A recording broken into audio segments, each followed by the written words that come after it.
উন্নয়নৰ নামত ঢাক ঢোল ফুল পালে, কিন্তু উন্নয়নৰ নামত সকলো জিৰ'। এক মিনিট ৰ'ব, নকচাই যি 100খন বিশ্বযুক্ত হস্পিটেল নিৰ্মাণ হৈছে, সেইটো যদি আপোনালোকৰ তিথিত উন্নয়ন নহয়, তেতিয়াহ'লে মই নাজানো। প্ৰাৰ্থী আহোম বিচাৰিছে, ৰূপজ্যোতি কুৰ্মী নালাগে তেতিয়াহ'লে। মৰিয়নি সমষ্টি ভালে মানে কাম হ'ল, মৰিয়নি বহুত কিবা কিবি হৈছে। মানুহ এজন ঢুকালে আপোনাৰ দৌৰি গৈ পিনি চালে, আপোনাৰ মুছলিম সমাজত আপোনাৰ দোৱা কৰিলে, হিন্দু সমাজত নমস্কাৰ কৰিলে, এই কথা কিন্তু মানি লোৱা নহয়। 1250 টকা পাইছে, কিন্তু কোন গৰাকীয়ে পাইছে? আজিলৈকে কোনটো পেচেণ্টক চাবলৈ আহিছে আৰু তাৰ মেডিকেল ট্ৰিটমেণ্ট কৰিছে? আগতে বগানৰ ৰাস্তাকেইটা ইমান কেঁচা আছিলে, এতিয়া ইমান ধুনীয়া ৰাস্তা হলিয়া গলিয়া হৈছে। 2026 নিৰ্বাচনত জয়ী কৰাৰ কাৰণে আমি ব্ৰত লৈছোঁ। এইটো এটা মানে ভোট কিনা এটা ষড়যন্ত্ৰ আৰু বেলেগ একো নাই।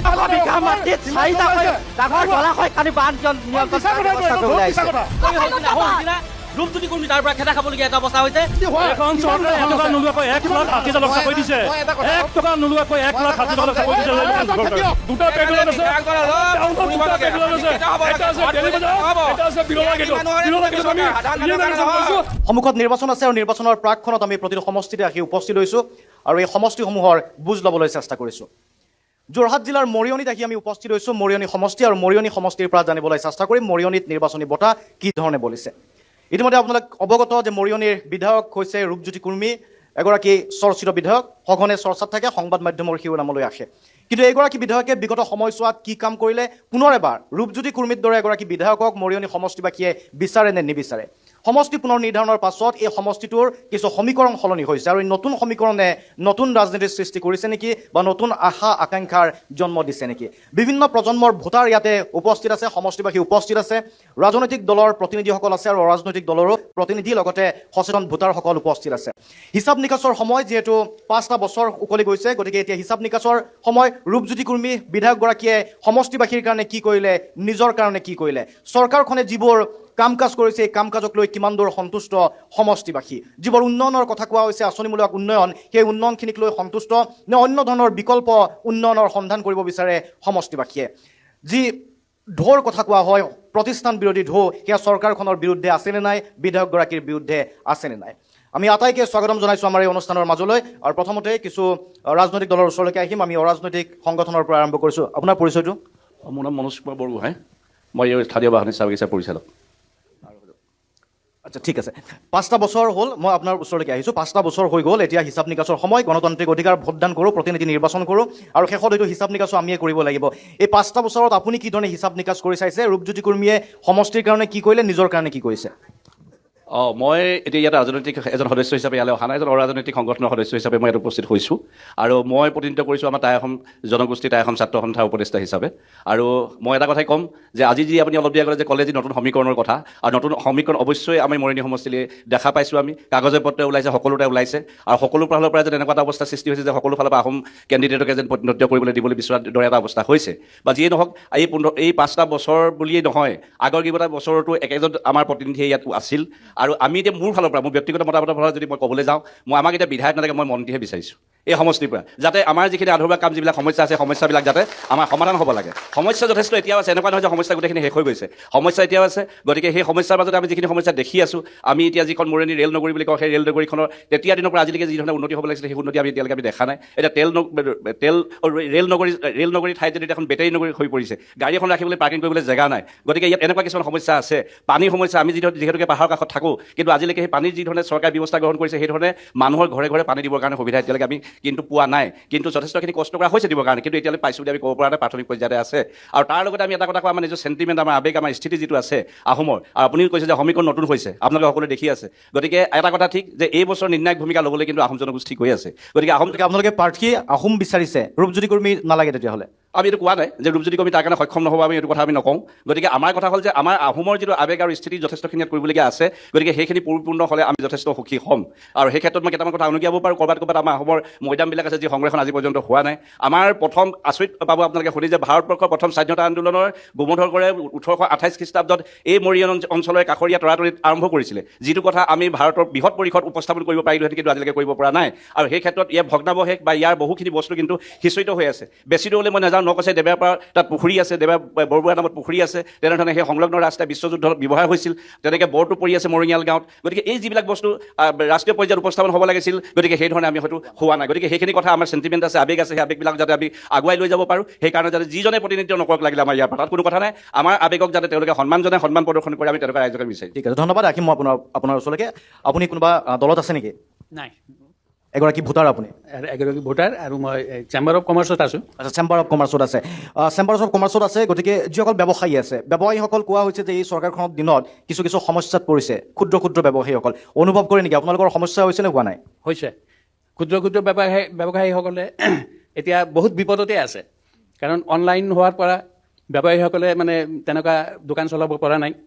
আৰু আমাৰ এতিয়া সমস্যা এটা আহি আছে, অভাৰব্ৰিজ হ'ব, তেতিয়া আমাৰ এই দোকানীবিলাকৰ কি হ'ব? কোনে আঁতৰি যাব, কোনে থাকিব? গতিকে এই ব্যৱসায়ীসকলৰ ওপৰত এটা যাতে যি চৰকাৰেই হওক, যিয়েই হওক, সি যাতে আমাৰ ব্যৱসায়ীসকলক যাতে জীয়াই থাকিবলৈ এটা ব্যৱস্থা কৰি দিয়ে, সেইটো কামনা কৰোঁ।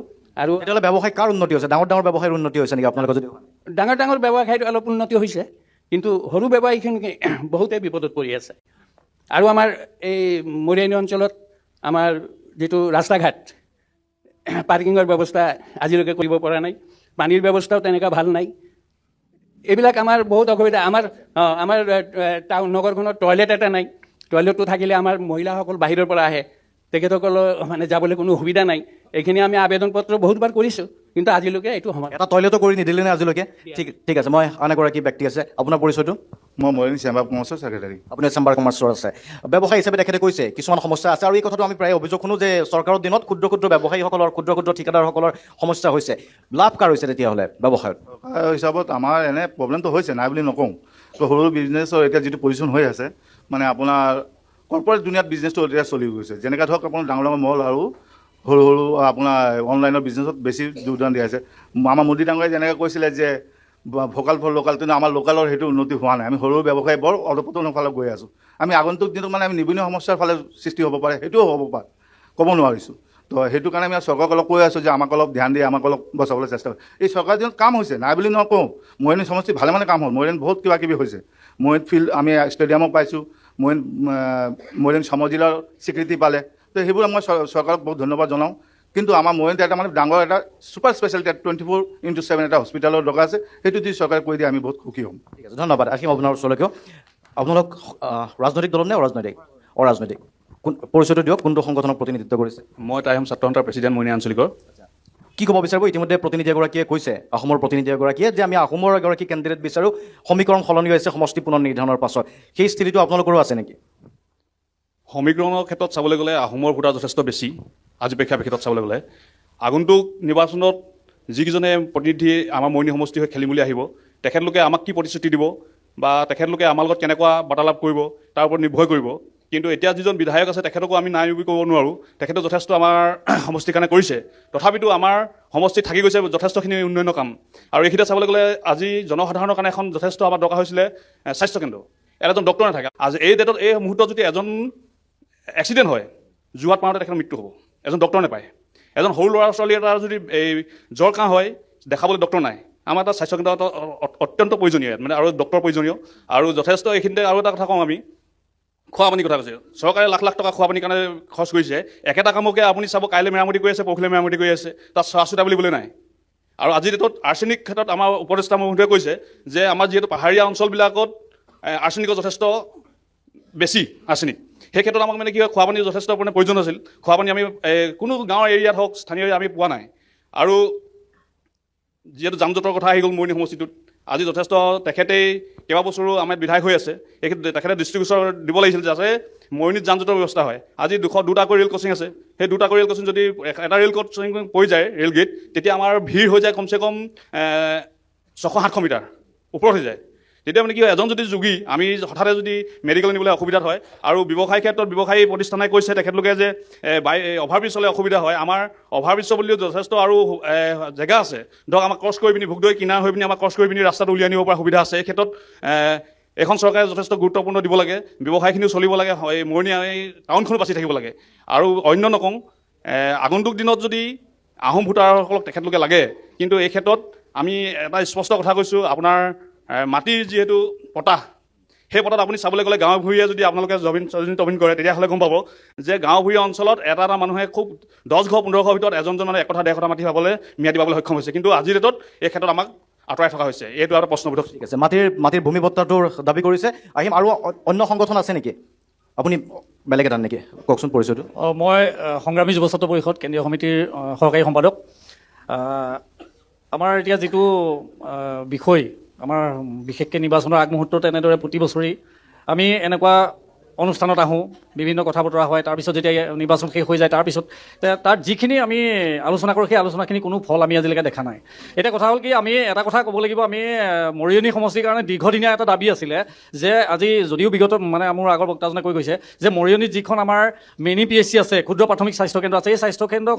উন্নীত কৰিবৰ কাৰণে আজি কি কংগ্ৰেছ চৰকাৰ কি বিজেপি চৰকাৰ কোনো এখন চৰকাৰে কাৰণে কিন্তু ইয়াত কিন্তু কাম নকৰিলে কেনে নকৰাৰ কাৰণে আজিৰ ডেটত ইমান মৰিয়নিৰ সু মাজতে আছে অথচ সেই তাত যদি এজন ৰোগী নিয়া হয় উপযুক্ত সময়তে নাৰ্ছ নাথাকে ডক্টৰ নাথাকে আজি দিনৰ 1 বজাত যাওক তাত হস্পিটেল বন্ধ হৈ যায় গৈ প্ৰাইভেটত যাব লগা হয় ইয়াৰ পৰা যদি যোৰহাট যাব লগা হয় যথেষ্ট মানে দূৰত্বটো নহয় ৰাস্তাৰ কাৰণেও এতিয়া যথেষ্ট কাৰণ অভাৰব্ৰিজ বনি আছে চিনামৰাত তাত এটা পাক ইয়াৰ কাৰণে কাক ব্যৰ্থ বুলি ভাবে বিধায়কগৰাকী নহয় চাওক এই কথাখিনি আমি এনেকৈ চাব লাগিব যে ব্যৰ্থ বুলি মানে কি আমি চৰকাৰ মই ক'লোঁ না কংগ্ৰেছ বা বিজেপি যিকোনো চৰকাৰ এতিয়াতো কংগ্ৰেছ চৰকাৰ নাই বিজেপি চৰকাৰে আছে গতিকে ব্যৰ্থতাটো কাৰ ব্যৰ্থতা হিচাপে অসমৰ এতিয়া চৰকাৰখনেই ব্যৰ্থতা বুলি ক'ব লাগিব এই ক্ষেত্ৰত কিয়নো আমাৰ প্ৰতিটো সমষ্টি অন্যান্য সমষ্টিৰ কথা নকওঁ আমাৰ মৰিয়নি সমষ্টি অকল এটাই সমস্যা নাই বহুত সমস্যা আছে আজি শিক্ষাৰ ক্ষেত্ৰত যথেষ্ট সমস্যা আজি আমাৰ ধুদৰালি কথাই কৈছোঁ ধুদৰালি এতিয়া বনাই আছে এতিয়া নিৰ্মীয়মান অৱস্থাত আছে কিন্তু আমি ইয়াৰ পৰা যদি চাওঁ যে গোলাঘাটৰ পৰা আমগুৰিলৈকে যিটো বনাইছে আপুনি যদি চাই যে কোনো জেগাত হয়তো অলপমান হৈ গৈছে হোৱা জেগাকেইটা এতিয়ালৈকে ক্লিয়াৰ হোৱা নাই আজি চাওক আজি তিতাবৰৰ পৰা আমাৰ দেৱেপাৰ চাইডলৈকে মোটামুটি জেগাই হৈ গৈছে আজি চাইডবাম অঞ্চলটো মাটি দিয়া নাই গতিকে সেইটো এটা সমস্যা হৈ গৈছে আমাৰ মৰিয়নি অভাৰব্ৰিজৰ কথা এতিয়া চলি আছে আমি অভাৰব্ৰিজৰ কথা আজি কেইবাবছৰৰ পৰা শুনি আছোঁ যে 24ত হ'ব 25ত হ'ব এতিয়া 26ত পালেহি কিন্তু এতিয়ালৈকে হোৱা নাই আমাৰ কিন্তু এখন খুবেই প্ৰয়োজন আমি এই আপোনালোকৰ চেনেলৰ জৰিয়তে আমি মুখ্যমন্ত্ৰী মহোদয়ক আমি অনুৰোধ জনাব বিচাৰিছোঁ যে এই নিৰ্বাচনৰ প্ৰাক মুহূৰ্তত যাতে আমাৰ মৰিয়নিত এই আধাৰশিলা যাতে স্থাপন কৰি অন্ততঃ এই কামটো যাতে আৰম্ভ কৰে ধন্যবাদ আপুনি কোনটো সংগঠনৰ একে নেকি ঠিক আছে মই অলপ পাছত আহিম তেতিয়াহ'লে আপোনাৰ ওচৰলৈকে আৰু বেলেগ সংগঠন আছে নেকি অৰাজনৈতিক সংগঠন ছাত্ৰ সংগঠন কওক পৰিচয়টো অজয় বৰে আদিবাসী ছাত্ৰ সন্থাৰ পৰা কি কয় আদিবাসী ছাত্ৰ সন্থাই কি অনুভৱ কৰে এই 5টা বছৰত বিধায়কগৰাকীয়ে কি কাম কৰিলে একচুৱেলি আপোনালোকে নিশ্চয় জানে প্ৰথম চৰকাৰখনৰ কথা ক'বলৈ যাম মই বিধায়কৰ কথা ক'ব নাযাওঁ চৰকাৰখনে যেনেধৰণে মানে আমাক প্ৰতিশ্ৰুতি দি পিনে চৰকাৰ গঠন কৰিলে ঠিক তেনেধৰণে মানে আমি কামবিলাক হোৱা দেখা নাই কাৰণ আপোনালোকে নিশ্চয় জানে যে আমি আদিবাসী ছাত্ৰ সন্থাই স্থায়ী সমাধান বিচাৰি আছিলে আপোনালোকে জানে চাহ শ্ৰমিকৰ দৈনিক মজুৰি আমি হাল্লা কৰি আছিলোঁ বা আমি আন্দোলন কৰি আছিলোঁ 350 টকা তেওঁলোকৰ ইস্তিহাৰত লিখিলে 351 টকাৰ কথা কিন্তু আজি পৰ্যন্ত আজি 5টা বছৰ আজি 10টা বছৰ সম্পূৰ্ণ হ'বলৈ হ'ল কিন্তু আজি পৰ্যন্ত আমি চাহ শ্ৰমিকৰ দৈনিক মজুৰি এতিয়াও 250 টকা হৈ আছে তো মানে ইয়াত বিফল হৈছে লগতে আপোনালোকে নিশ্চয় জানে যে অকল হিতাধিকাৰীয়ে সৃষ্টি কৰি আছে আপোনালোকে নিশ্চয় গম পাইছে হিতাধিকাৰীৰ বাহিৰে এই চৰকাৰখনে একো বনোৱা নাই কাৰণ স্থায়ী সমাধান ক্ষেত্ৰত যোৱা নাই আপোনালোকে নিশ্চয় নিবনুৱা সমস্যা সমাধান কৰিছে নে কৰা নাই নিবনুৱা সমস্যা সমাধান কৰিছে নে নাই তেনেকুৱাতো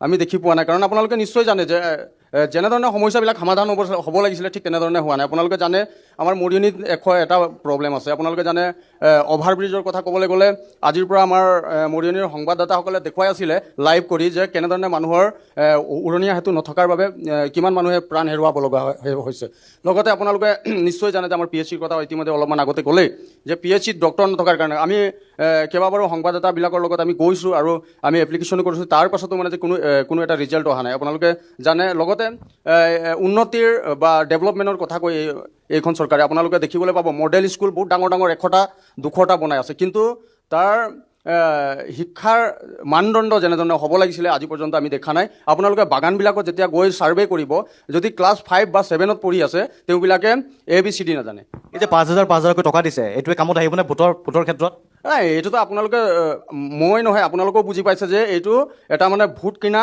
এটা ষড়যন্ত্ৰ আৰু বেলেগ একো নাই কাৰণ যেতিয়া আমি ভাবিলোহেঁতেন যে তেওঁবিলাকে আমাক 5,000 নিদি পিনে ৰ'ব এক ছেকেণ্ড 5,000 নিদি পিনে আমাৰ যদি স্থায়ী যিটো সমাধান মানে বাগানৰ হাজিৰাটো যদি বঢ়াই দিলেহেঁতেন আমি ভাল পালোহেঁতেন হয় নে নহয় আমাৰ বাগানৰ হাজিৰাটো বঢ়াই দিলে আমি ভাল পালোহেঁতেন কিন্তু আমি দেখি নাপালোঁ যে বাগানৰ হাজিৰা বঢ়োৱা নাই তেওঁবিলাকে ভোট কিনা যি ষড়যন্ত্ৰ কৰিছে আমি বুজিবলৈ আৰু বাকী নাই আপোনালোকে জানে যে আজি ডেভেলপমেণ্টৰ নামত মৰিয়নিত স্থায়ী এটা বজাৰ নাই।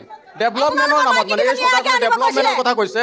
আপোনালোকে দেখি পাব যে ৰাস্তা কিনাৰে কিনাৰে আমাৰ ডেইলি বজাৰ, যিটো মানে দেওবৰীয়া বজাৰ, ৰাস্তা কিনাৰত বহে, মানে মানুহ বহুত ভিৰ আৰু মানে অঘটন হোৱাৰ চান্স আছে। ঠিক আছে, গতিকে আপুনি ক'ব বিচাৰিছে যে পইচা যদিও দিছে, হিতাধিকাৰীয়ে দিছে, কিন্তু সেয়া নিৰ্বাচনৰ বাবে দিয়া হৈছে, ভোট কিনিবলৈ দিয়া হৈছে, উন্নতিত কোনো প্ৰভাৱ নপৰে। বিজেপিয়ে ক'ব উত্তৰ দিব। আৰু কংগ্ৰেছৰ প্ৰতিনিধি আছে নেকি? আছে, ঠিক আছে, মই আপোনালোকৰ পৰা আহিছোঁ, তাৰপাছত বিজেপিয়ে উত্তৰ দিব। দীপক দা, আপুনি এইফালে যাব পাৰে। আপোনাৰ পৰিচয়টো কংগ্ৰেছৰ কি হিচাপে? নিপন গগৈ মোৰ নাম, মই কংগ্ৰেছৰ সাধাৰণ সম্পাদক। আজি অৰাজনৈতিক সংগঠনৰ প্ৰতিনিধিসকলেও কৈছে যে কিছু কিছু অসুবিধা ইয়াতে আছে। এইবাৰ যিটো সমীকৰণ সলনিৰ কথা কোৱা হৈছে, ৰূপজ্যোতি কুৰ্মী বৰ্তমানৰ বিধায়ক কংগ্ৰেছত আছিল, এতিয়া বিজেপিলৈকে আহিছে, গতিকে পুনৰ সেই একেজন প্ৰাৰ্থীয়ে এইবাৰ এই সমষ্টিটোক প্ৰতিনিধিত্ব কৰিব পাৰিব নে নোৱাৰে? আমি কেনেকৈ কম প্ৰতিনিধিত্ব কৰিব পাৰিব? আমাৰ যিবিলাক সমস্যা আছে, উপযুক্ত বক্তাসকলে ইতিমধ্যে কৈ গৈছে, আমি যেনেকুৱা সমস্যাবিলাকত ভুগি আছোঁ, সেইবিলাক আজি 25টা বছৰ উন্নয়নৰ কাৰণে একেজন ব্যক্তিয়ে কৰি থাকিলে একো উন্নয়নেই নহ'ল। উন্নয়নৰ নামত ঢাক ঢোল পালে, কিন্তু উন্নয়নৰ নামত সকলো জিৰ'। আমাৰ যিবিলাক সমস্যা আছে, সেই সমস্যাবিলাক উপযুক্ত বক্তাসকলে কৈ আছে। যদি আজি দুদৰালিটো ভাল হ'লহেঁতেন, আমি নিশ্চয় ক'লেন হয় উন্নয়ন হৈছে। আমাৰ একো এটা অনুষ্ঠান। ঠিক আছে, চিঞৰ বাখৰ কৰিবলৈ মনা কৰক, চিঞৰ বাখৰ কৰিবলৈ মনা কৰক। ঠিক আছে, কংগ্ৰেছে কৈছে, বিজেপিক উত্তৰ দিব দিয়ক, তাৰপিছত আপুনি ক'ব। আপুনি ক'ব, বিজেপিয়ে উত্তৰটো দি লওক। কওক বাইদেউ, কওক, তাৰপিছত আকৌ কংগ্ৰেছে ক'ব। মৰিয়নি মানুহে ক'ব, বাহিৰা মানুহ ক'ব নালাগে। মৰিয়নি মানুহ সোধক কি উন্নয়ন হৈছে, কি হোৱা নাই। আজি বগান লৈ কথা কৈছে, তেওঁলোকে যদি কৈছে 5,000 টকা ভোটৰ কাৰণে দিছে, তাহলে ল'লে কি কাৰণে? তেতিয়াই ৰিজেক্ট কৰিব লাগিছিলে। আমি এটিকুলি দুৰ্নীতিবাদ নলওঁ, তেতিয়া কেলৈ লৈছে? এতিয়া ক'বলৈ আহিছে যে ভোট কিনিছে। ইমানে যদি আপোনালোকে বুদ্ধি আছে, চিন্তা কৰিছে, তেতিয়াহ'লে ল'ব নালাগিছিলে। কেলৈ ল'লে আপোনালোকে? ঠিক আছে, পইচাটো ঘূৰাই দিব নেকি? ঠিক আছে, মই সুধিম দিয়ক বাইদেউ, মই সুধি আছোঁ। তাৰপিছত পুনৰ কংগ্ৰেছৰ ওচৰলৈকে আহিছোঁ। বিজেপিয়ে অভিযোগ দিব, মানে আপুনি অভিযোগ দিয়ক, বিজেপিয়ে উত্তৰ দিব। এতিয়া কথা হ'ল কি, এটাতো মৰিয়নি সমষ্টিলৈ কথা আছে, দ্বিতীয় কথা চৰকাৰলৈ। চৰকাৰৰ বিভিন্ন ধৰণৰ আঁচনি আছে, সেই আঁচনিসমূহক লৈয়ে চৰকাৰী নিৰ্বাচনী বৈতৰণি পাৰ হ'ব বুলি যথেষ্ট আত্মবিশ্বাসী। এতিয়া যিধৰণে বাগানে বাগানে 5,000 টকা দিছে, মহিলাসকলক অৰুণোদয় আঁচনিৰ পৰা আৰম্ভ কৰি বিভিন্ন আঁচনি, বাবু আঁচনি, মইনা আঁচনি, বহুত আঁচনি দিছে। কিন্তু চৰকাৰৰ যে এই কাম কৰা মডেল, এই মডেলটোৱে কংগ্ৰেছক বেকফুটত লৈ আহিছে নে অহা নাই? কোনো বেকফুটত অনা নাই আমাৰ কংগ্ৰেছক। আপোনাৰ এই হিতাধিকাৰী যি আঁচনি আছে, সেইটো কথা মই বাদ দিছোঁ, কিন্তু আমাৰ মৰিয়নি সমষ্টি উন্নয়নৰ কথা কওঁ। 1 মিনিট ৰ'ব। মৰিয়নি সমষ্টি উন্নয়নৰ 20টা বছৰ এইজন বিধায়কে মৰিয়নি সমষ্টিত প্ৰতিনিধিত্ব কৰিছে। আজি তাৰিখলৈকে তেখেতে কৰিব পৰা উল্লেখযোগ্য কাম এটা শ্বেতপত্ৰ প্ৰকাশ কৰক, হোৱাইট পেপাৰ ৰাইট দিয়ক আমাৰ আছক। তেখেতে এটা উল্লেখযোগ্য কাম দেখুৱাই দিয়ক যে এইটো কাম মই 20টা বছৰে তেখেতে যি ইয়াতে প্ৰতিনিধিত্ব কৰিছিল, তেখেতে 20টা বছৰ প্ৰতিনিধিত্ব কৰি তেখেতে এটা কাম স্পষ্টকৈ দেখুৱাই দিয়ক যে এই কামটো মই আনি পেলাই দেখুৱালোঁ। কিন্তু এখন চৰকাৰৰ যিটো কণ্টিনিউটি আছে, উন্নয়ন হৈ সেইবিলাক কৰিবই লাগিব। মৰিয়নি সমষ্টিত যেতিয়া স্বাস্থ্যৰ কথা আহে, প্ৰথমে স্বাস্থ্যৰ কথা আহে যে মৰিয়নি যিখন ক্ষুদ্ৰ প্ৰাথমিক স্বাস্থ্য কেন্দ্ৰ আছে, এই ক্ষুদ্ৰ প্ৰাথমিক স্বাস্থ্য কেন্দ্ৰখনে এই মৰিয়নি সমগ্ৰ অঞ্চলটোৰে অভাৱ পূৰণ কৰি আছে। বিধায়কে যদি ৰাইজৰ কাম কৰে, কাৰ কাৰণে? নিজৰ কাৰণে কৰিছে নেকি? নিজৰ কাৰণে কৰিছে। তেওঁ কি কৰিছে? তেওঁ ধৰক এইফালে আপোনাৰ কেঁচা মেচিন এটা কিবা এটা বহুৱাই লৈছে আজিৰ পৰা কিছুদিনৰ আগতে, য'ৰ পৰা তেওঁ লাখ লাখ টকাৰ মানে বহুৱাইছে। এতিয়া চাওক, তেওঁ সেইটো উল্লেখযোগ্য তেওঁ কাম নিজৰ কাৰণে কৰিছে, কেঁচা মেচিন কৰিছে। কিন্তু সমষ্টি উন্নয়নৰ কাৰণে তেওঁ কৰিব পাৰিছেনে? আজি যাওক আপুনি বাৰিষা বতৰত এই নাগালেণ্ড নকছাৰী অঞ্চলৰ ৰাইজ বহি আছে।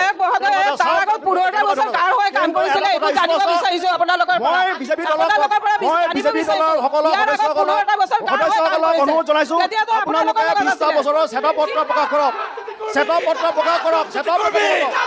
পেটুফালি চিঞৰি ৰং জিকিব লাগিব এজন বিফল বিধায়ক।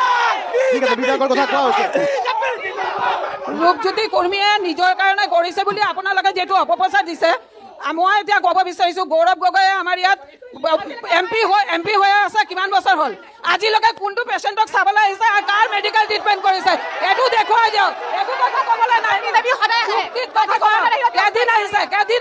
কেদিন আহিছে নহয়। আচ্ছা, ঠিক আছে।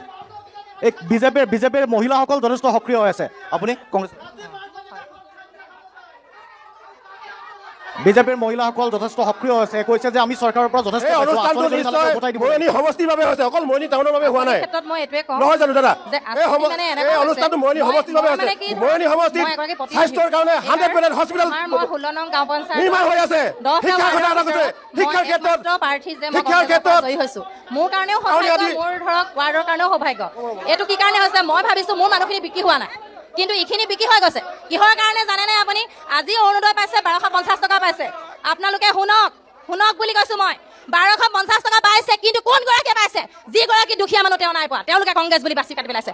মোক নাই দিয়া, মোক অৰুণোদয় লিষ্ট কৰিবলৈ নাই দিয়া, নক'ব আপোনালোকে। মই এজনী ৱাৰ্ড মেম্বাৰ হয়, কিন্তু মোক তেওঁলোকে ৱাৰ্ড মেম্বাৰ হিচাপে তেওঁলোকে মোক লিষ্ট বনাবলৈ নাই দিয়া। ৰাজনীতি কৰা হৈছে, মই কৈছো মই ৰাজনীতি লিষ্ট বনাবলৈ নাই দিয়া, মোক চাবলৈ নাই দিয়া। এনেকুৱা ইহঁতি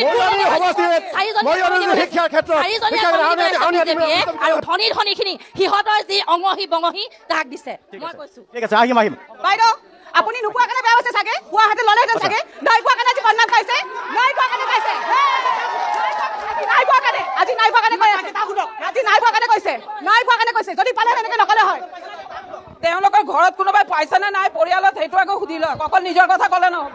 ঠিক আছে বাইদেউ, একচেণ্ড আমি সকলো দলৰ ওচৰলৈকে যাব লাগিব, সকলো দলৰ ওচৰলৈকে যাব লাগিব। এইবাৰ ৰাইজৰ দলৰ ওচৰলৈকে আহিছোঁ, ৰাইজৰ দলে কি কয়? ৰাইজৰ দলৰ ওচৰলৈকে আহিছোঁ। ৰাইজৰ দলৰো এইবাৰ এই মৰিয়নি সমষ্টিটোৰ পৰা প্ৰাৰ্থিত্ব বিচাৰি থকা হৈছে। ঠিক আছে, এইটো বাৰু যেতিয়া বিৰোধী ঐক্য হ'ব, আপোনালোকৰ আসন ভাগ বতৰা হ'ব, তেতিয়া আমি গম পাম ৰাইজৰ দল নে কংগ্ৰেছ আহে। কিন্তু মূল কথাটো হৈছে চৰকাৰখনক লৈ আৰু যিগৰাকী বিধায়ক, এই বিধায়কগৰাকীক লৈ বিৰোধী হিচাপে কি যুক্তিৰে আপোনালোকে ৰাইজৰ মাজলৈ যাব? কাৰণ চৰকাৰখনৰ যিবোৰ কাম কাজ, সেই কাম কাজক লৈ ইতিমধ্যে প্ৰচাৰ চলি আছে। ধন্যবাদ। প্ৰথম কথাটো হৈছে যে আমি ৰাইজৰ দল হ'লেও আমি বিৰোধী এলায়েন্সৰ কাৰণে কাম কৰি আছোঁ। আমি যিমান শক্তি আছে আমি বিৰোধী শক্তিক 2026 নিৰ্বাচনত জয়ী কৰাৰ কাৰণে আমি ব্ৰত লৈছোঁ। গতিকে কথাটো হৈছে কিয় এক মিনিট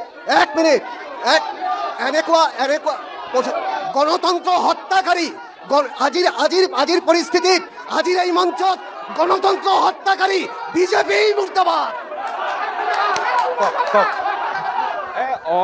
আপুনিও এজন যুৱ প্ৰতিনিধি। গতিকে যুৱকসকলৰ কথা চৰকাৰখনে এই কথাটো কৈ আছে যে আমি নিয়োগ সৃষ্টি কৰিছোঁ, আমি চাকৰি দিছোঁ, আমি নিয়োগ সৃষ্টি কৰিছোঁ। গতিকে যিটো উচ্চ শিক্ষিত যুৱক যুৱতীসকল আছে, তেওঁলোকে এতিয়াও বাহিৰলৈকে কাম কৰিবলৈ গৈ আছে নে অসমতে আহি অসমত কাম কৰাৰ সুবিধা পাইছে? এজন ব্যক্তি আপোনাৰ বাহিৰত গৈ আছে, আৰু অসমৰ যিখন হিমন্ত বিশ্ব শৰ্মাৰ নেতৃত্বাধীন বিজেপি চৰকাৰ পঞ্চায়ত ইলেকশ্যনৰ 3 মাহৰ আগত আপোনাৰ 1,20 লাখ আপোনাৰ চেংচন কৰিব, আপোনাৰ 200 মিটাৰ কাম কৰিব, তাৰপৰা কাম পেণ্ডিং। ঠিক আছে, বিধানসভা ইলেকশ্যনত আপোনাৰ কাম আপোনাৰ আৰম্ভ কৰিব, তাৰপৰা পেণ্ডিং। গতিকে ৰূপজ্যোতি কুৰ্মী ডাঙৰীয়াই স্পষ্ট কথা, মানুহ এজন ঢুকালে আপোনাৰ দৌৰি গৈ পিনি চালে, আপোনাৰ মুছলিম সমাজত আপোনাৰ দোৱা কৰিলে, হিন্দু সমাজ নমস্কাৰ কৰিলে, এই কথা কিন্তু মানি লোৱা নহ'ব।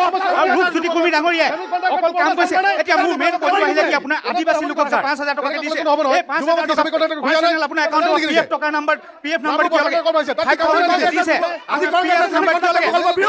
আমি দিছোঁ, বিজেপি চৰকাৰে নাই দিয়া। হিমন্ত বিশ্ব শৰ্মা ডাঙৰীয়াক ৰাইজৰ দলৰ দিছোঁ, মই দিছোঁ, আপুনি দিছে, ৰাইজে দিছোঁ। আপোনাৰ 10 টকীয়া শিখৰ টেক্স 15 টকীয়া কৰিলে। গতিকে ধুৰুৱাইলটো লক্ষ্য কৰক, কি অৱস্থা হৈছে। আপোনাৰ সেই ৰাস্তাটো আপোনাৰ মন কৰক, গাঁও ভূঞে আপোনাৰ বিভিন্ন ধৰণৰ ৰাস্তা সমস্যা। গতিকে ক'ব লগা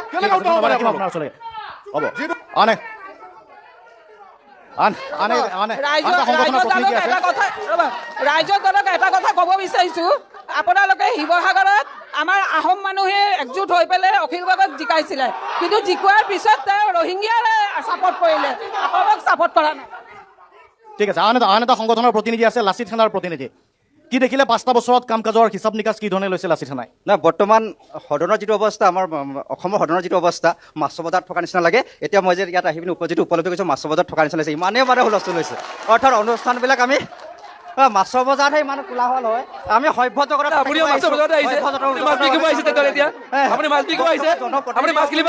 মাছৰ বজাৰত হুলস্থুল কৰে।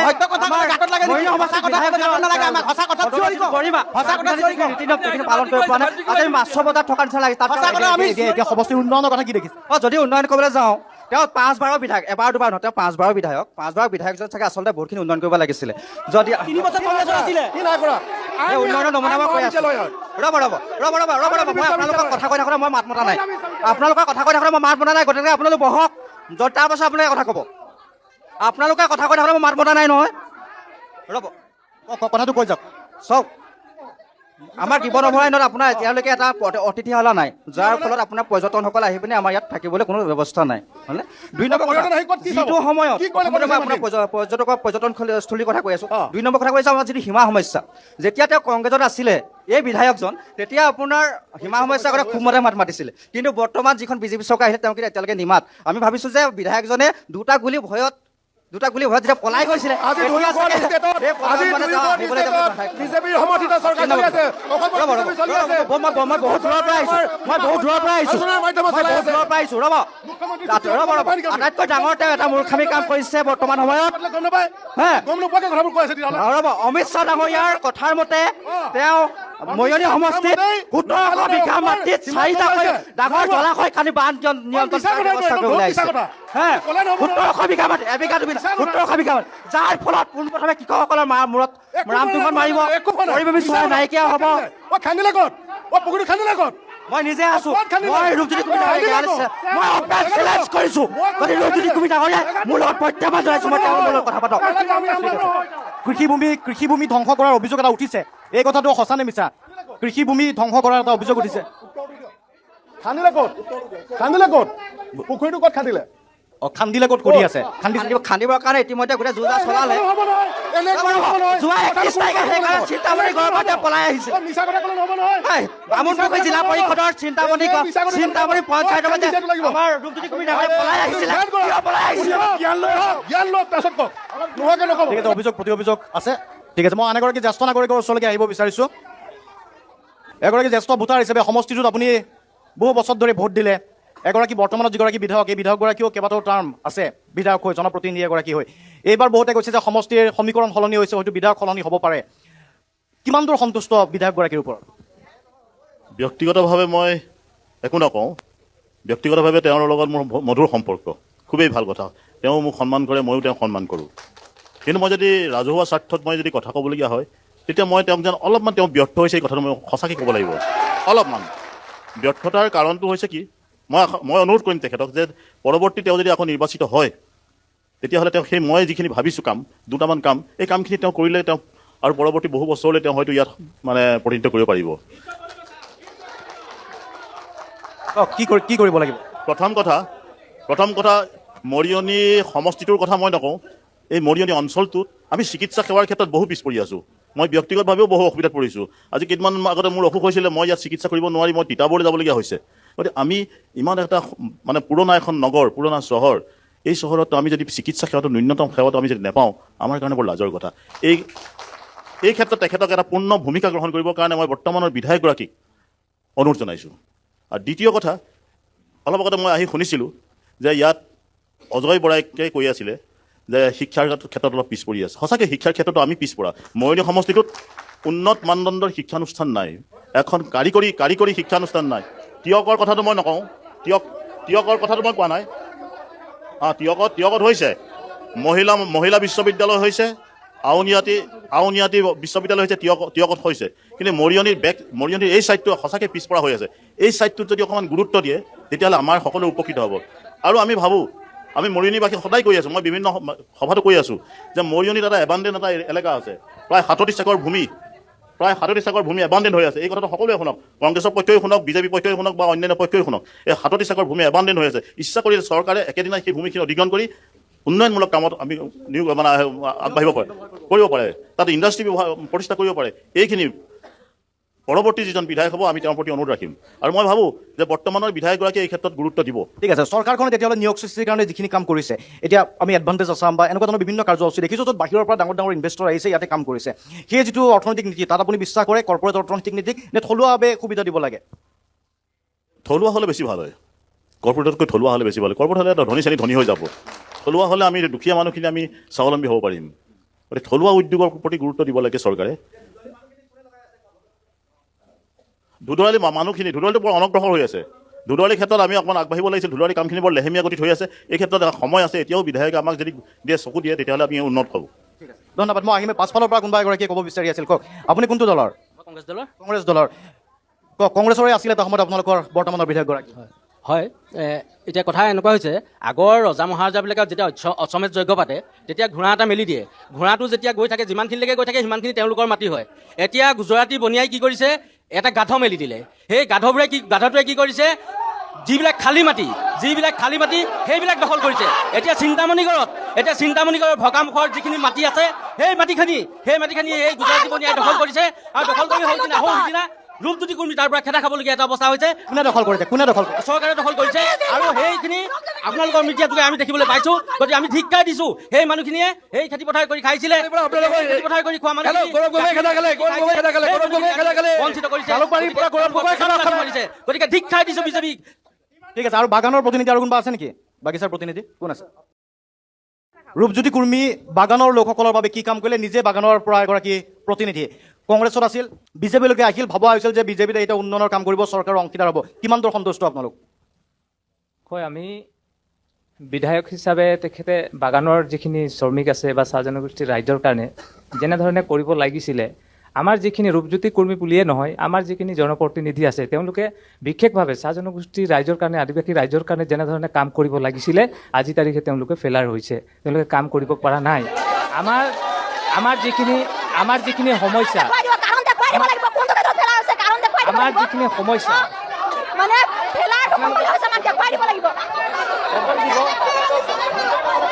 মই অকল ৰূপজ্যোতি কুৰ্মীৰ মানে বিজেপিৰ কোনোবা বাগানৰ আছে নেকি প্ৰতিনিধি? বিজেপিৰ পৰা আছে নেকি বাগানৰ প্ৰতিনিধি? সঁচা কথাটো কওক, হৈছে নে হোৱা নাই? ছাৰ কওক, বাগানৰ পৰা ক'ব। মই আছে বাগানৰ পৰা কওক।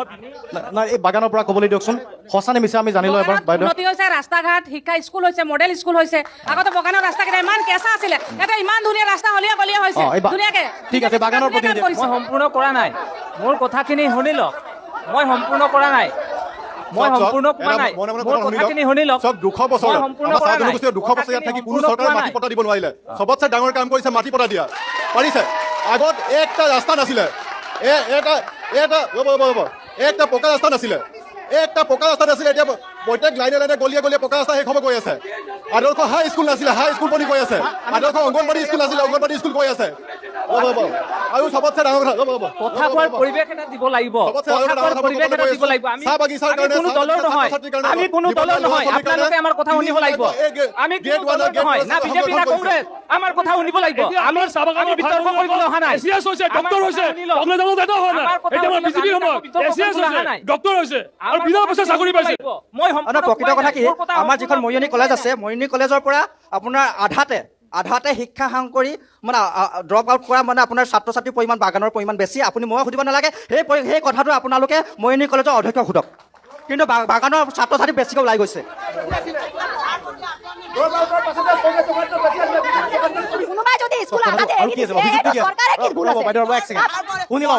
আগ্ৰহ নাথাকিলে দৰবাৰটো ওলাবই, পঢ়াৰ প্ৰতি আগ্ৰহ নাথাকিলে। ঠিক আছে, উত্তৰটো দিব, শুনি লওঁ। সঁচা নে মিছা আপুনি চমুকৈ কওক, চুটিকৈ কওক উত্তৰটো। মই কৈছিলোঁ যে আমাৰ যিমান জনপ্ৰতিনিধিৰ কথা কৈছোঁ, মই বিজেপিৰ কথা কোৱা নাছিলোঁ। নাই, এতিয়াতো আপুনি চৰকাৰখনৰ কথাই ক'ব লাগিব, বিধায়কৰ কথা। তথাপিও এতিয়া কওঁ যে আজি পূৰ্বৰ যিখিনি আগত চাহ জনগোষ্ঠী আদিবাসী ৰাইজসকলক কংগ্ৰেছ দিনতো ঠগ প্ৰবঞ্চনা কৰিছে, বিজেপিৰ দিনতো কৰিছে, কিন্তু কংগ্ৰেছতকৈ বিজেপিৰ দিনত অলপ উন্নত মানৰ মানে ৰাজনীতি কৰি আছে। যেনেকুৱা ধৰি লওক, আমি বাগানত গ'লে জোতা খুলি হাতত লৈ গৈছিলো, মই নিজে বাগানত গৈছো, মই বাগানত গৈছো, কংগ্ৰেছ শিক্ষাৰ মানদণ্ড কেনেকুৱা আছে, হাতত লৈ আমি বাগানৰ ৰাস্তাত খোজ কাঢ়িছো, এতিয়া আমি গাড়ী মটৰচাইকেল লৈ বাগানৰ ৰাস্তাত যাওঁ। আৰু কংগ্ৰেছৰ প্ৰতিনিধি আছে। উন্নয়নৰ মাপকাঠি আপোনালোকে কি ধৰণে বিবেচনা কৰিছে মই নাজানো, সকলোকে মই অনুৰোধ কৰিছোঁ। উন্নয়নৰ মাপকাঠি আপোনালোকে কি ধৰণে বিবেচনা কৰিছে সেইটো মই নাজানো, মোৰ অভিজ্ঞতাৰ পৰা মই ক'ব খুজিছোঁ। উন্নয়ন বিশেষকৈ স্বাস্থ্য, শিক্ষা আৰু যাতায়াতৰ ওপৰত মেইনলি ডিপেণ্ড কৰা হয়। মৰিয়নি সমষ্টিত আজি 5 বছৰ আগত এটা অৱস্থা কেনেকুৱা আছিলে আপুনি নিশ্চয় দেখি আছিলে। আজি এই বিধায়ক ৰূপজ্যোতি কুৰ্মী ডাঙৰীয়া বিজেপিলৈ অহাৰ পিছত মৰিয়নি সমষ্টিৰ যিটো উন্নয়ন হৈছে, আপোনালোকে যদি ভাবিছে নাই কৰা তেতিয়াহ'লে মই নাজানো। মই বিশেষকৈ ক'ব খুজিছোঁ, নকচাইত নিৰ্মাণ হোৱা মহিলা বিশ্ববিদ্যালয়, আউনীআটী সত্ৰ আধ্যাত্মিক বিশ্ববিদ্যালয় আৰু মহিলা আইন বিদ্যালয়, যদিহে এইখিনি শিক্ষাৰ ক্ষেত্ৰত উন্নয়ন বুলি নুবুজায় তেতিয়াহ'লে মই নাজানো।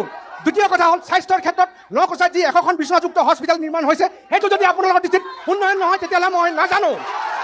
তৃতীয়তে আহিছোঁ, কণ ল'ৰা ছোৱালী খেলা ধূলাৰ ক্ষেত্ৰত মৰিয়নি সমষ্টিত 3খন ষ্টেডিয়াম নিৰ্মাণ হৈছে, সেইটো যদি আপোনালোকৰ বাবে উন্নয়ন হয় তেতিয়াহ'লে মই নাজানো। 3 বছৰ বা 6 বছৰে উঠি অহা কণ ল'ৰা ছোৱালীবিলাকৰ কাৰণে কংগ্ৰেছে 70 বছৰ শাসন কৰিলে।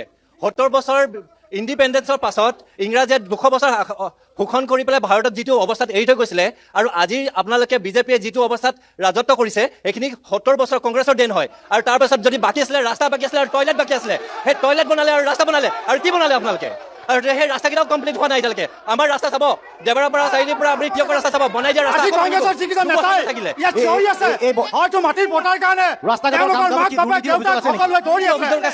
ৰাস্তা বনাই গৈছে 2 বছৰ হোৱা নাই, 1 বছৰ হোৱা নাই, গোটেই ৰাস্তা ভাঙি খলাবমা হৈ গ'লগে। আমি ভঙা ৰাস্তা গোটেই ভাৰতবৰ্ষ শেষ কৰি থৈ গৈছে কংগ্ৰেছে 70 বছৰ শেষ কৰাৰ কাৰণে বিধায়ক মহোদয় আচলতে বিজেপিত আহিবলগীয়া হ'ল।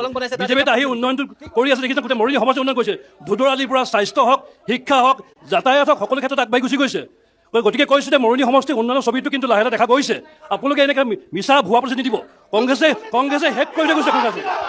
ঠিক আছে, বিজেপিৰ স্বচ্ছতাৰ যিটো কথা কওক, বিজেপি যিটো স্বচ্ছতাৰ কথা কোৱা হৈছে, বিজেপিয়ে যিটো স্বচ্ছভাৱে কাম কৰা বুলি কয়, সমষ্টিটোত কিবা দুৰ্নীতিৰ অভিযোগ আছে নেকি? সমষ্টি বা চৰকাৰত কিবা দুৰ্নীতিৰ অভিযোগ আছে নেকি? দুৰ্নীতিটো আছে ইয়াত দুৰ্নীতি পাছতে আছেই। ৰাস্তা ঘাট বনোৱা দুৰ্নীতি। এতিয়া আপুনি চাওক যিবিলাক অংগনবাদী কেন্দ্ৰ বনালে সেইবিলাকৰ বাতৰি আপোনালোকৰ সংবাদ মাধ্যমে প্ৰকাশ কৰিছে। দুৰ্নীতি কৰি পেলাই তেওঁলোকে ভাঙি গৈছে অংগনবাদী কেন্দ্ৰ।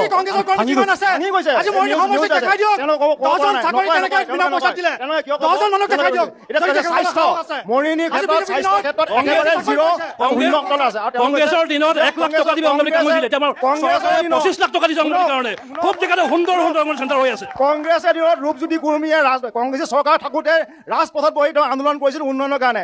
এতিয়া উন্নয়ন নোহোৱা অৱস্থাতে আন্দোলন কৰি সীমা সমস্যাৰ কাৰণে অন্বেষণ কৰিছিল। এতিয়া সীমা সমস্যাৰ কাৰণে অন্বেষণ কৰি দেখুৱাওক ৰাস্তাত বহি। সেইখন সাহস তেওঁৰ নাই। আৰু তেওঁলোকে কৈছে যে কংগ্ৰেছৰ দিনত থাকোঁতে বৰ্তমান উন্নয়ন কৰিবলৈ আহিও তেওঁ কৰিব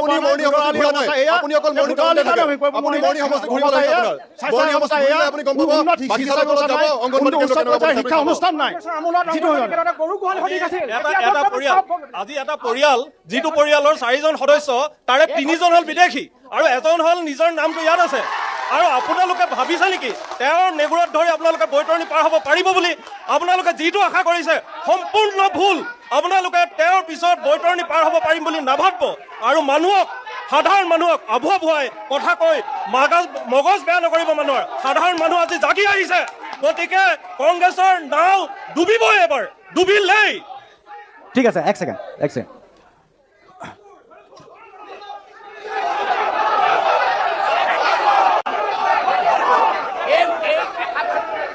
কংগ্ৰেছ উত্তৰ লাগে। হয়, ঠিক আছে। কামৰ কথা কৈছে যে এইগৰাকী বিধায়কে কংগ্ৰেছত থাকোঁতেও কিছুমান নিৰ্মাণ কাৰ্য কৰিছিলে, এই কথা কৈছে। মই পুনৰ আপোনাৰ ওচৰলৈকে আকৌ এবাৰ আহিব বিচাৰিছোঁ আৰু এটা কথা সুধি লওঁ। উচ্চ শিক্ষাৰ যিটো কথা কোৱা হৈছে, হয়, লাহে লাহে এই সমষ্টিটো শিক্ষাৰ কথাটো আহিব, উচ্চ শিক্ষাৰ কথাটো আহিব। বৰ্তমান সময়ত চৰকাৰখনৰ কাম কাজ যিটো আজিকালি বহুত অভিযন্তা, বহুত ইঞ্জিনিয়াৰে নিজৰ লাইনত কাম নাপায়, তেওঁলোকে বেলেগ কাম কৰিবলগীয়া হৈছে। এই উচ্চ শিক্ষাৰ ক্ষেত্ৰত আপুনি মন কৰিছে নেকি? সঠিক দিশত আছে নে বেলেগকৈ কাম কৰিব লাগিছিল? কোৱাটো হৈছে ইতিমধ্যে মৰিয়নি সমষ্টি অন্তৰ্গত 2খনকৈ বিশ্ববিদ্যালয় স্থাপন হৈছে তিয়ক অঞ্চলত। কিন্তু মৰিয়নিত লাগে আপোনালোক? মৰিয়নি অঞ্চলটো সঁচাকৈ অনগ্ৰসৰ হৈ আছে শিক্ষাৰ ক্ষেত্ৰত। এই কথাটো ক'ব লাগিব, স্বীকাৰ কৰিব লাগিব। এইটো সকলোৱে স্বীকাৰ কৰিব লাগিব যে মৰিয়নি অঞ্চলটো সঁচাকৈ অনগ্ৰসৰ হৈ আছে।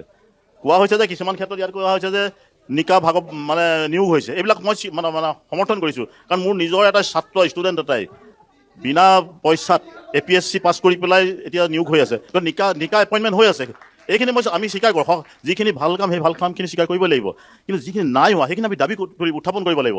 কংগ্ৰেছেই হওক, বিজেপিয়েই হওক, তেওঁলোকে উত্থাপন কৰিব লাগিব। বিজেপিৰ সদস্যসকলেও ক'ব লাগিব তেওঁলোকৰ বিধায়কক যে মৰিয়নিত এখন উন্নত মানদণ্ডৰ মৰিয়নি নগৰত এখন চিকিৎসালয় লাগে। এইটো সঁচাকৈ প্ৰয়োজনীয়। ফ্লাইঅভাৰৰ কথা পিছৰ কথা, ফ্লাইঅভাৰ যেনে তেনে চলি যাব, ফ্লাইঅভাৰ নহ'লেও আমাৰ আপত্তি নাই, কিন্তু চিকিৎসালয়, এখন উন্নত মানদণ্ডৰ চিকিৎসালয় মৰিয়নি নগৰ অঞ্চলত বিশেষকৈ প্ৰয়োজন। এইটো দলীয়ভাৱে উত্থাপন কৰিব লাগিব। এইটো মই ব্যক্তিগতভাৱে কোৱা নাই, ৰাজহুৱা হৈ কৈছোঁ। ঠিক আছে, ধন্যবাদ ছাৰ। মই আহিম আপোনাৰ ওচৰলৈকে। বহুত প্ৰতিনিধি আছে, বেলেগ ক্ষেত্ৰৰ প্ৰতিনিধি, মহিলা আছে, পুৰুষ আছে, কিছু যুৱ প্ৰতিনিধি। ঠিক আছে, আপুনি কৈ আছিলে, মই আপোনাৰ ওচৰলৈকে আহিব বিচাৰিছোঁ। আপোনাৰ পৰিচয়টো? অঞ্চলী বৰগোহাঁই। আপুনি পঢ়ি আছে নে কাম কৰি আছে? মই যুৱ মৰ্চাৰ জেনেৰেল ছেক্ৰেটাৰী হয়। ঠিক আছে। এই যে নিয়োগৰ কথা কোৱা হৈছে, নিয়োগ সৃষ্টি কৰা হৈছে, যুৱ প্ৰজন্মৰ প্ৰতিনিধি হিচাপে কি ভাবে? কেৱল চাকৰিৰ নিয়োগ সৃষ্টি হৈছে নে অন্য ধৰণৰ নিয়োগ সৃষ্টি হৈছে? আমাৰ যুৱ মৰ্চাৰ আপোনাৰ ভিতৰত আপোনাৰ CM টিপুৰে পাই আমাৰ বহুতখিনি উপনীত হৈছে। আমাৰ ল'ৰা ছোৱালীখিনিয়ে ফাৰ্ষ্ট টাইম CM টিপুৰে যোৱা বছৰ পাইছে, এইবছৰ আমাৰ বহুতখিনিয়ে পাইছে। নিয়োগ সৃষ্টিত কাম কৰাৰ কাৰণে, উপাৰ্জন বৃদ্ধিৰ কাৰণে কি কৰিছে? টিপুৰেতো সেইটোৱে কৰিছে। কিমান? সেই 2 লাখ টকাৰে কি কৰিছে তাৰপিছত? মই নিজে এখন ফাৰ্ম খুলি পিনে মোৰ পৰিয়াল চলাই আছোঁ। ভাল হৈছে। ঠিক আছে, এই দেখক নিয়োগ সৃষ্টিৰ ক্ষেত্ৰত অকল মন্ত্ৰী MLA পত্নীসকলৰহে আপোনাৰ লাভ হৈছে, বেলেগৰ কাৰো নহয়। আমি মৰিয়নি সমষ্টিত চাবলৈ যাওঁ, বৰ্তমান কাকনি গাঁৱত আমাৰ MLA পত্নীয়ে DIC লোন লৈ ফেক্টৰী খুলিছে। হয় চবেই পাইছে চবেই পাইছে আৰু আমি কোনো দলত নাথাকোতে আমি পাইছো কোনো দলত নাছিলো এডভান্টেজ আছাম যুৱকসকলৰ বাবে নহয় নেকি এডভান্টেজ আছাম যুৱকসকলৰ বাবে নহয় নেকি মানুহসকল আঁচনি পেলাই দিলে বিজেপিয়ে অকল ভয় ভাবুকি আৰু প্ৰলোভনৰ ৰাজনীতি কৰি আছে গম পাইনে যিমান দিনে কৰি আছে বিজেপিয়ে ভয় ভাবুকি আৰু প্ৰলোভনৰ ৰাজনীতি কৰি আছে ভয় ভাবুকিৰ ৰাজনীতি কৰি আছে বেলেগ একো কোৱা নাই মই চৰকাৰৰ বেলেগ ক'ব নাযাওঁ মই ৰ'ব এবাৰ শুনক তেওঁলোক যে দুধৰালি কিনাৰ নহয় আমাৰ এক্সিডেণ্ট হয় কিমান মানুহ ঢুকাইছে আমাৰ দুধৰালি আপোনাৰ চাৰিআলি ডেপাপাৰ চাৰিআলি পৰা অলপ আগলৈ যদি যায় নিয়োগৰ কথা কওক নিয়োগ ইয়াত আজি ৰণাংগনত এটা কথাই উল্লেখ হৈ আছে মোৰ যি লাগিছে আগতে আমাৰ জীৱনৰণ্য কিন্তু আমাৰ গ্ৰাম্য অঞ্চলত কিমান উন্নত হৈছে আজিকালি দুধৰালি বনাৰ কাৰণে সেইবোৰ বন্ধ হৈ গৈছে 2 নম্বৰ এইকাৰণে বহু মানুহৰ গাত লাগিছে এই কথাটো কৈছে ঠিক আছে কংগ্ৰেছে উন্নতি হ'লে গোটেই সমষ্টিটো উন্নত নুবুজায় আৰু যিসকলে আজি আমাৰ লগত এতিয়া কথা বতৰা চলি আছে তেখেতসকল এসময়ত আমাৰে সভাপতি আছিলে কংগ্ৰেছৰ কৰ্মী আছিলে হেল্ল' আমি হুলস্থুল কৰাৰ আগতে এটা কথা ক'ব যিটো আমাৰ নিয়োগ সৃষ্টি কৰিছে বুলি আমাৰ ইতিমধ্যে বিজেপি চৰকাৰে ক'ব বিচাৰিছে যে নিয়োগ সৃষ্টি মানে কি আমাৰ যিহেতু শিক্ষিত যুৱ সমাজে ক'ব বিচাৰিছে যে নিয়োগ সৃষ্টিটো আমাৰ কেনেদৰে হৈছে যে নতুন প্ৰজন্মই কওকচোন যে নিয়োগ সৃষ্টি হৈছে নে পুৰণা ৰিটায়াৰমেণ্ট চাকৰিবিলাকৰ এপইণ্টমেণ্ট হৈছে আৰু পুৰণা চাকৰি এপইণ্টমেণ্ট হোৱাই আমাৰ সংস্থাপন হ'ব নেকি কাৰণ অসমত যিমান নিবনুৱা সৃষ্টি হৈছে এবছৰত নিয়োগৰ দ্বাৰা কেতিয়াও সমাধান নহয় ক্ষুদ্ৰ উদ্যোগ হ'ব এগৰাকীয়ে কৈছে যে 2 লাখ টকা দিছে সেই টকা কিনিলে তেওঁলোকে নিয়োগ সৃষ্টি হৈছে কি এতিয়া 2 লাখ টকাকে পইচা দিলা বুলি কৈছে 2 লাখ টকাত নিয়োগ সৃষ্টি হোৱা এখন চৰকাৰে 1 টকা নোলোৱাকৈ 1,60,000 টকা চাকৰি দিছে 1 টকা নোলোৱাকৈ 1,60,000 টকা চাকৰি দিছে মানে 160 কুইণ্টেল ধান মই চৰকাৰত মানে জমা দিছিলো কিন্তু আজিৰ দিনত কওকচোন হিতাধিকাৰী লোৱা বুলি কৈছে যে মোৰ নিচিনা এজন খেতিয়কক কিবা হিতাধিকাৰী দি পাইছে পইচা দি পেলাই নিবনুৱা সৃষ্টি ডাঙৰ মৰিয়নি সমষ্টি যে নিবনুৱা সংস্থাপনৰ কাৰণে কি ক্ষুদ্ৰ উদ্যোগ প্ৰতিষ্ঠা কৰিলে আমি বিচাৰো আমি নতুন প্ৰজন্ম ক্ষুদ্ৰ উদ্যোগৰ দ্বাৰা আমি সংস্থাপন হ'ব লাগে আমি মৰিয়নি সমষ্টিৰ ক্ষুদ্ৰ উদ্যোগ বিচাৰো হিতাধিকাৰী নিবিচাৰো ঠিক আছে ক্ষুদ্ৰ উদ্যোগৰ কথা কৈছে কিবা প্ৰস্তাৱ আছিল নেকি সমষ্টিটোত ক্ষুদ্ৰ উদ্যোগ স্থাপনৰ কিবা প্ৰস্তাৱ আছিল নেকি কংগ্ৰেছে কৈ আছে যে আমি ক্ষুদ্ৰ উদ্যোগ বিচাৰো কিবা চিন্তা চৰ্চা হৈছিল নেকি কথা ক্লিয়াৰ কৰিব বিচাৰিছো এতিয়া যে কংগ্ৰেছৰ এজন আমাৰ প্ৰতিনিধিয়ে ক'লে যে নতুনকৈ আমি চাকৰি গঠন কৰা নাই বা নতুনকৈ চাকৰি দিয়া নাই PWD ডিপাৰ্টমেণ্ট কি নতুনকৈ গঠন কৰিব নি নে শিক্ষা বিভাগ নতুনকৈ গঠন কৰিব যিখিনি ডিপাৰ্টমেণ্টৰ চাকৰি চলি আছে য'ৰ পৰা ৰিটায়াৰমেণ্ট হৈছে সেইসকলে চাকৰি যিসকলে ল'ৰা ছোৱালী পাইছে 22 বছৰ বা 18 বছৰ 30 বছৰৰ ভিতৰত পাইছে সেইখিনি কি নতুন চাকৰি নহয় নেকি সেইটো চাকৰি নহয় নেকি এইটো আপোনালোকৰ মতে পইচা দি যদি পইচাটো পায় 5 লাখ 10 লাখ প্লেট বিক্ৰী কৰি চাকৰি দিছিলে সেইখিনি কি নতুন চাকৰি আছিলে নেকি আজি নিজাববীয়াকৈ ল'ৰা ছোৱালী পঢ়ি নিজৰ দমত চাকৰি লৈছে সেইটো কাৰণে নতুন চাকৰি তাৰ বাহিৰে এতিয়া যে চেমি কণ্ট্ৰেক্ট বনিছে তাত যিসকলে নতুন চাকৰি পাব সেইটো কি নতুন চাকৰি নহয় নেকি হয় নে নহয় এইটো চাকৰি ৰাকেশ পালে দিয়া চাকৰিখিনি নতুন চাকৰি নেকি ৰাকেশ পালে দিয়া চাকৰিখিনি নতুন চাকৰি আছিল নেকি নতুন প্ৰজন্ম হিচাপে চাকৰি দিয়া নাই বুলি কোৱা নাই কথাটো আপোনালোকে ভুল নুবুজিব আমি কৈছো যে নিয়োগ হ'ব লাগে তেতিয়াহ'লে আপুনি আপোনাৰ প্ৰশ্নই ভুল এই কথা ক'বলৈ দিয়া নিয়োগ হ'ব লাগে মৰিয়নি সমষ্টিৰ কথা ক'ব ক্ষুদ্ৰ উদ্যোগৰ দ্বাৰা ক'ত নিয়োগ আমাৰ এজন নিবনুৱা সংস্থাপন দিবৰ বাবে মৰিয়নিত কেইটা ইণ্ডাষ্ট্ৰী আজিলৈকে হ'ল মৰিয়নিত ইণ্ডাষ্ট্ৰী কৰিবৰ কাৰণে জেগা নাই নেকি যিখন দুগ্ধ পাম আছে আজি যদি মৰিয়নিত দুগ্ধ পামখন যদি নতুনকৈ তাক প্ৰজেক্ট কৰে তেতিয়া তাত কিমান নিবনুৱা সংস্থাপন হ'ব এইবিলাক আপোনালোকে চকু দিয়ক চাকৰি এটা সীমিত বস্তু আৰে আচ্ছা এটা কথা হ'ব আমি আমি আমি সকলোবিলাক আৰু আমি কথাবিলাক সমষ্টি উন্নয়ন কৰা হ'ল তাত যিসকলে চাকৰি পাব নহয় মৰিয়নি সমষ্টি উন্নয়নৰ কাৰণে কথা পাতিব লাষ্ট আপোনালোকে 25 ইয়াৰ্ছত চিন্তা কৰক মৰিয়নি সমষ্টিত এটা উদ্যোগ বহিলে নে মৰিয়নি সমষ্টিত এটা উদ্যোগ বহিলে নে এটা চাকৰি দিলে কেতিয়া উন্নয়ন নুবুজায়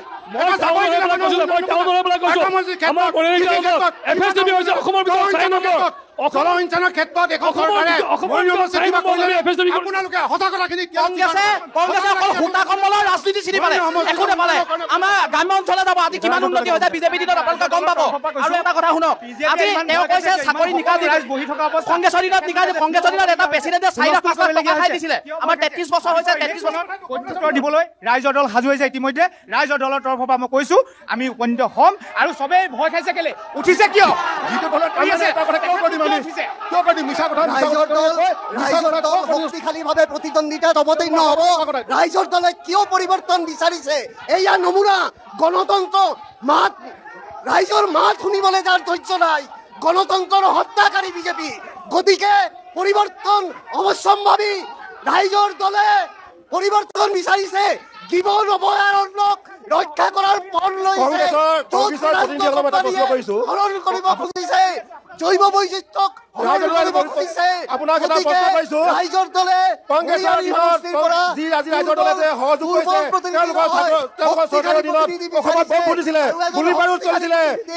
মৰিয়ানীৰ এই অনুন্নত অৱস্থাৰ পৰা পৰিত্ৰাণ দিব গতিকে বিৰোধী শক্তি জিন্দাবাদ ঠিক আছে বিৰোধী শক্তিৰ কথা কোৱা হৈছে কওক ৰাইজৰ দলে বিচাৰি আছে ৰাইজৰ দলৰ প্ৰতিনিধি আহিব আৰু বৰ্তমানৰ বিজেপিৰ যিগৰাকী প্ৰতিনিধিতকৈ শক্তিশালী হ'ব কিমান শক্তিশালী হ'ব এফালে মুখ্যমন্ত্ৰী হিমন্ত বিশ্ব শৰ্মা আছে বিয়াগম মন্ত্ৰীসকল আছে আৰু বিৰোধীৰ যি শক্তি সেই শক্তিক লৈ বহুতে প্ৰশ্ন কৰি আছে আপোনালোকৰ পাৰ্টি এক ছেকেণ্ড কৈ ল'ব দিয়ক তাৰপাছত ক'ব আপোনালোকৰ যদি পাৰ্টি আহে এনেকুৱা কি বৈশিষ্ট্য আছে এনেকুৱা কি কোৱালিটি আছে যে মৰিয়নীবাসীয়ে তেখেতক সমৰ্থন কৰিব আমি প্ৰথমে মই সকলোকে এটা কথাই অনুৰোধ কৰিছোঁ অন্ততঃ কথাখিনি শুনি লওক তাৰপাছত হুলস্থুল কৰিব আমি যিহেতু এটা গঠনমূলক ইয়াত আলোচনা কৰিবৰ কাৰণে সমবেত হৈছোঁ গতিকে সকলোৱে ইজনৰ কথা সিজনে শুনাটো বাঞ্ছনীয় আমি ভাবোঁ মৰিয়নীত বিগত যিখিনি সময় বিভিন্নজন ইয়াত বিধায়ক হৈ গ'ল কিন্তু কোনো এজনে আমাৰ মৰিয়নীৰ গ্ৰামাঞ্চলৰ যিটো গ্ৰাম্য অৰ্থনীতি গঢ়াত কোনো এজনে আমাৰ বিশেষ পদক্ষেপ ল'লে বুলি আমি দেখা নাই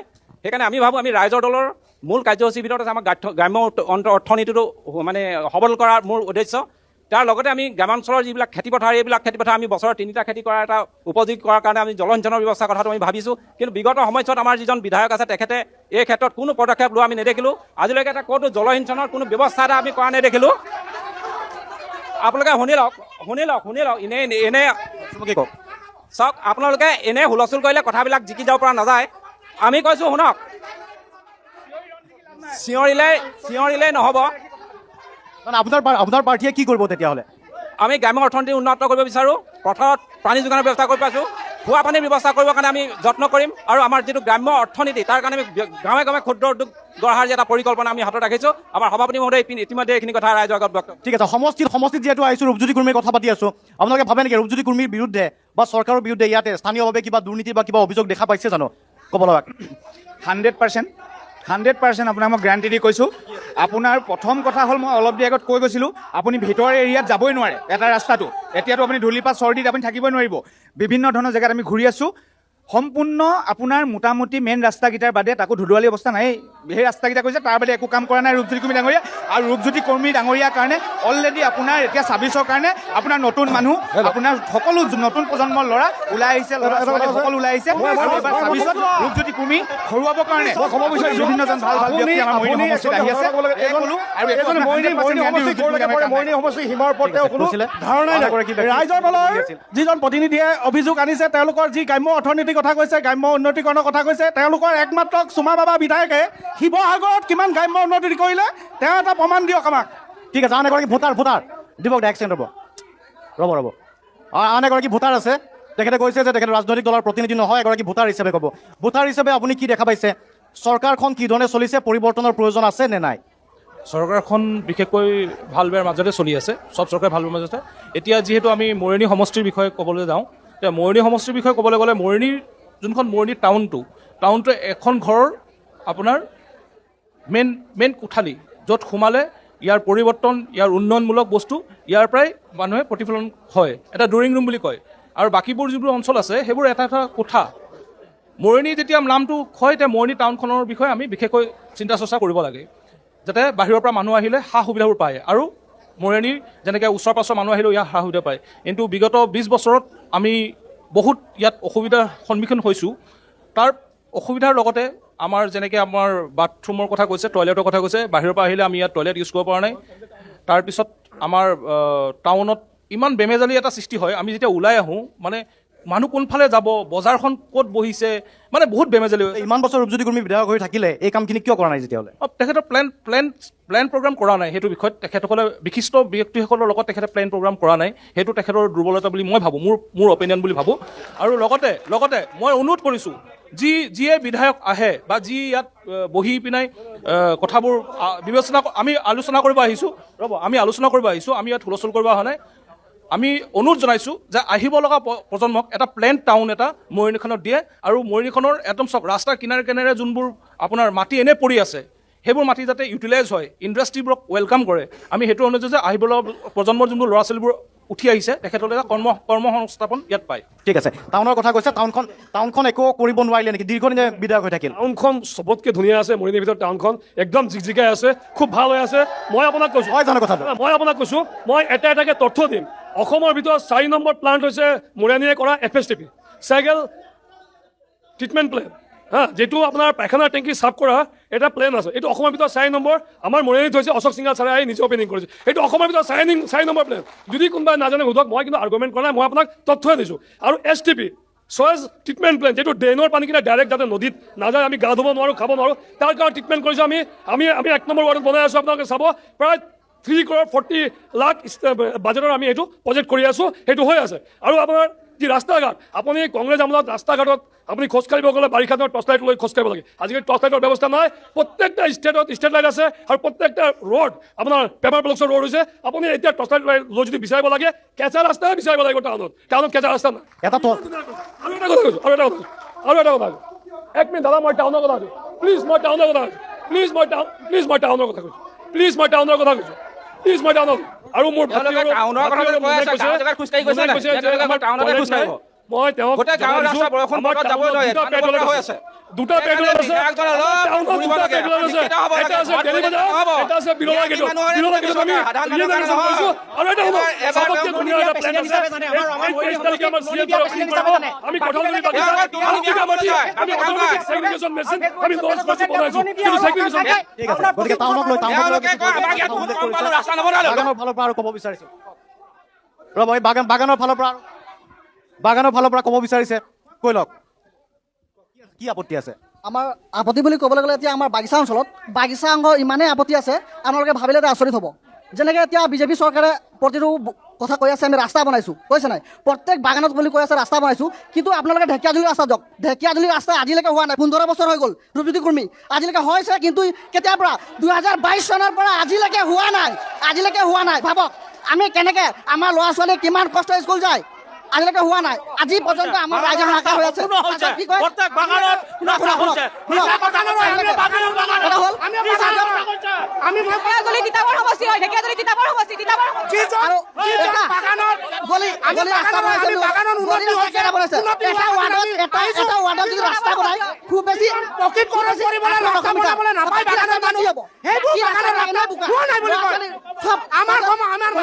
আমাৰ চাহ শ্ৰমিকৰ হাজিৰা কিমান? 250 টকা। 250 টকা ল'ৰা ছোৱালী পঢ়াব পাৰে। আজি 250 টকা দি আছে আমাৰ দৈনিক মজুৰি। 250 টকাত কোনো পৰিয়াল কৰিব পাৰে নেকি? ভিতৰত আপুনি কেনেকৈ ল'ৰা ছোৱালী চলিব? আপোনালোকে নিজে চিন্তা কৰক। তেওঁলোকে গৌৰৱ গগৈৰ সমষ্টি হয়, আমাৰ সমষ্টি নহয়। আমি পইচা দলৰ নহয়, গৌৰৱ গগৈৰ সমষ্টি হয়। আমাৰ কথাটো শুনি লওক।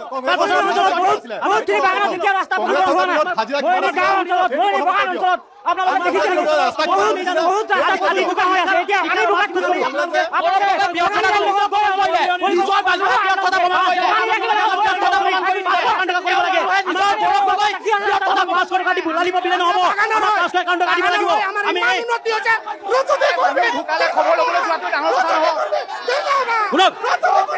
কোনোবা যদি আজিও আমাক মাটি পট্টা দিয়া নাই। আজিও চৰকাৰখনে আমাক মাটি পট্টা দিমকে আজিও দিয়া নাই। মাটি চাৰ্ভে কৰিছে চৰকাৰী বাগানবিলাকত, কিন্তু বেচৰকাৰী বাগানবিলাকত আজিলৈকে চাৰ্ভে কৰা নাই। এই বিষয়ে কেতিয়া উত্থাপন কৰিব? আপোনালোকে শুনক এইখন চৰকাৰে চাকৰি দি আছে, নহয় জানো? এইখন চৰকাৰে চাকৰি দি আছে, কিন্তু 6 চাহ বাগিচাত 14জন লানা ল'ৰা, যাৰ ল'ৰা ছোৱালী আছে, পঢ়িব পৰা নাই, এনে নিবনুৱা হৈ আছে, সেইসকলে ফেমিলি বিজেপি চৰকাৰে এবাৰ ঘৰত গৈ সুধি চাইছে নেকি? ধন্যবাদ। আমি নিৰ্ধাৰিত সময়ত চেষ্টা কৰিছিলোঁ। কথা পাতিবলৈ শেষত এটা কথাই ক'ম, সকলো সুবিধাবাদী দল, আৰু এটা কথা ক'ম, কংগ্ৰেছ বিজেপি চিঞৰি থাকি লাভ নাই। নতুন মদ বদলত পুৰণি মদ ভৰাই দিয়া কথা একেই। ঠিক আছে, ধন্যবাদ জ্ঞাপন কৰিছোঁ। মৰিয়নি সমষ্টিত আহি উপস্থিত হৈছিলোঁ। বিধায়ক হৈছে ৰূপজ্যোতি কুৰ্মী, দীৰ্ঘ সময়ে সমষ্টিটোত বিধায়ক হিচাপে আছে। এইবাৰ মৰিয়নি সমষ্টিৰ কিছু সমীকৰণ সলনি হৈছে সমষ্টি পুনৰ নিৰ্ধাৰণৰ পাছত। লক্ষণীয় হ'ব যে বিজেপিৰ প্ৰতিনিধি ৰূপজ্যোতি কুৰ্মী হয় নে নহয়, আৰু সমান্তৰালভাৱে যিটো বিৰোধীৰ প্ৰাৰ্থী, সেই প্ৰাৰ্থী অৱশ্যে এতিয়াও ঘোষণা হোৱা নাই। কংগ্ৰেছৰ প্ৰাৰ্থিত্ব বিচাৰিছে, ৰাইজৰ দলে প্ৰাৰ্থিত্ব বিচাৰিছে। এই সমস্যাসমূহ, যিবোৰ স্থানীয় সমস্যা আৰু চৰকাৰখনৰ প্ৰতি যিটো দৃষ্টিভংগী ৰাইজৰ, সেয়া আজি পৰিস্ফুট হৈছে। আৰু আজিৰ ৰণাংগন বেটেল অফ 26ৰ পৰা শান্তনু মহন্ত বিদায়।